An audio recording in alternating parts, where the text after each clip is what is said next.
Hai, assalamualaikum. Alhamdulillah ya teman-teman, kita bisa ngobrol-ngobrol lagi. Nah, di video kali ini aku pengen buat budget mingguan untuk seminggu ke depan. Itu minggu pertama di bulan November ini ya teman-teman. Nah, jadi aku tuh menerapkan budgeting bulanan dan budgeting untuk satu mingguan atau mingguan. Nah, buat kalian mungkin video ini agak sedikit gimana gitu ya, sedikit ribet karena aku emang lagi keribetan waktu bikin video ini, diajakin ngobrol sama anak-anak, jadinya fokusnya terpecah belah, tapi semoga manfaatnya itu tersampaikan ya teman-teman. Nah, sebelum lanjut ke videonya, aku pengen sapa-sapa dulu ya. Halo, hai, assalamualaikum.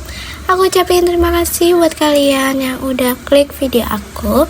Dan untuk yang baru gabung, kenalin, aku Aini. Halo, salam kenal.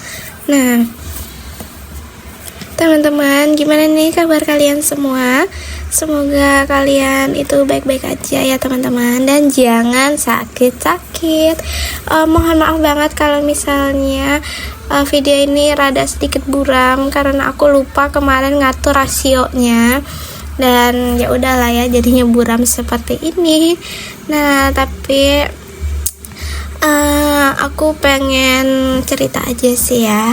Semenjak aku konsisten melakukan evaluasi budget, dan budget per minggu ini itu pengeluaran aku benar-benar terkendali dan sudah mulai on track ya, tidak gali lubang dan tutup lubang, atau tidak juga yang namanya itu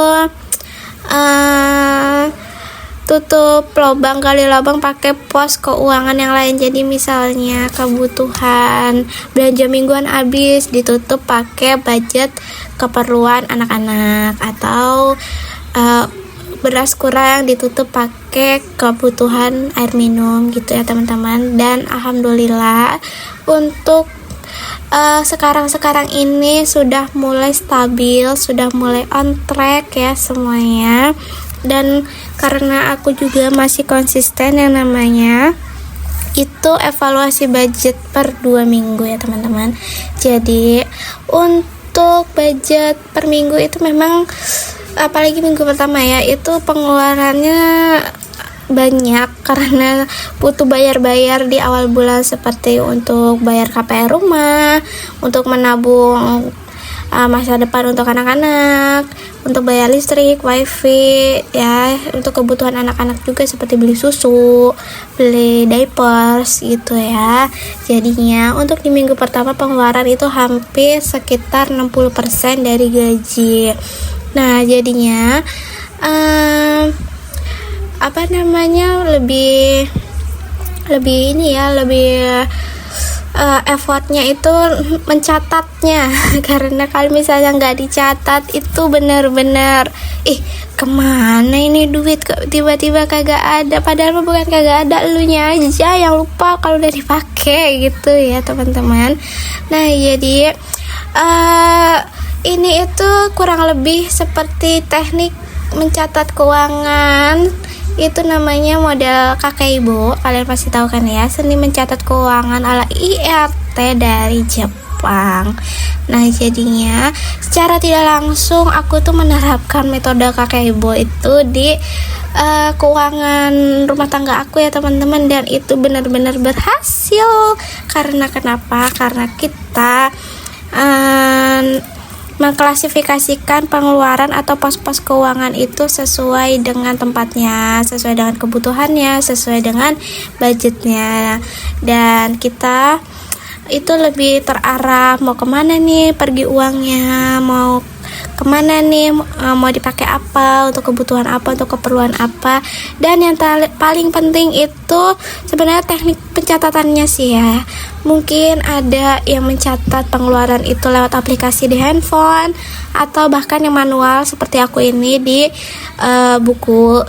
Kalau aku sih lebih prefer ke buku ya, karena kalau di handphone pakai aplikasi gitu aku suka lupa lupa, tau gak sih, niatnya awalnya mau mencatat pengeluaran di handphone, yang kebuka malah TikTok, ya kebuka malah IG, terus sekarang nggak scroll YouTube gitu ya. Jadinya menurut aku pribadi untuk pencatatan keuangan di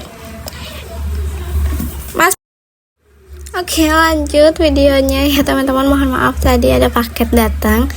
Nah, jadi aku tuh lebih suka mencatat lebih ke ini ya, ke buku atau ke binder kayak gini, tapi senyamannya kalian aja. Kalau kalian lebih menyaman nyatet di aplikasi handphone yang lebih praktis, bisa dimana aja, kapan aja, dan sesuka kalian aja gitu ya. Ya udah nggak apa-apa di handphone aja. Kalau aku sih lebih suka di kayak gini nih, dimana namanya tuh, di kertas binder kayak gitu.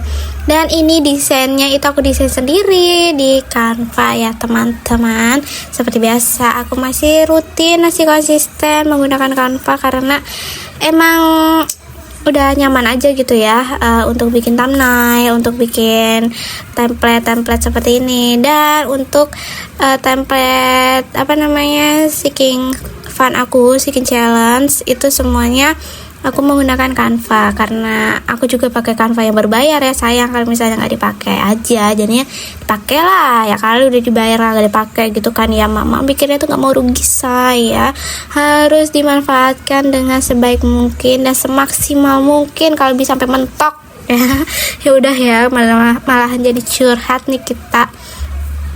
Oke, pasti kalian sudah tahu ya, ini yang namanya pos-pos keuangan mingguan itu pasti itu ada jajan emak ya, ada jajan anak ya pasti, terus ada belanja mingguan 120.000 untuk 2 orang anak kecil dan 2 orang dewasa. Itu alhamdulillah masih cukup sampai sekarang, tapi mungkin nanti aku naikin.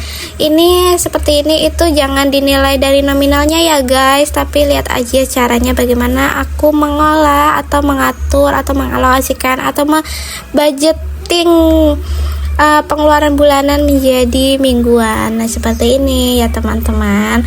Dan untuk pengeluaran di minggu pertama memang sedikit lebih banyak ya, 60% dari gaji, jadinya pencatatannya lebih banyak, tapi nanti semakin kesana paling cuma berapa biji, cuma 3 biji 4 biji doang pos keuangan yang dipergunakan ya teman-teman. Karena kenapa aku tuh lebih suka nyetok ya, lebih suka beli di awal terus tenang di akhir-akhir bulan. Soalnya aku tuh tipe orang masih ada duitnya nih, beliin aja eceran dikit-dikit, pas mau deket-deket akhir bulan itu takutnya boncos. Jadinya aku tuh lebih suka nyetok bulanan itu di awal bulan, lebih aman aja, lebih tentram ya. Seperti kita budgeting di awal bulan kan, itu kalau sudah budgeting kan aman ya, tenang gitu. Jadinya lebih prefer ke depannya tuh lebih tidak terlalu banyak pikiran gitu ya kalau aku itu ya, karena uangnya sudah dimanfaatkan dengan sebaik-baiknya dan dengan alokasi budget yang sebenar-benarnya. Oke. Nah, sudah sampai di akhir video nih guys. Aku pengen ucapin terima kasih buat kalian yang udah nonton dari awal sampai akhir tanpa di skip. Jangan lupa subscribe. Wassalamualaikum warahmatullahi wabarakatuh. See you when I see you. Bye.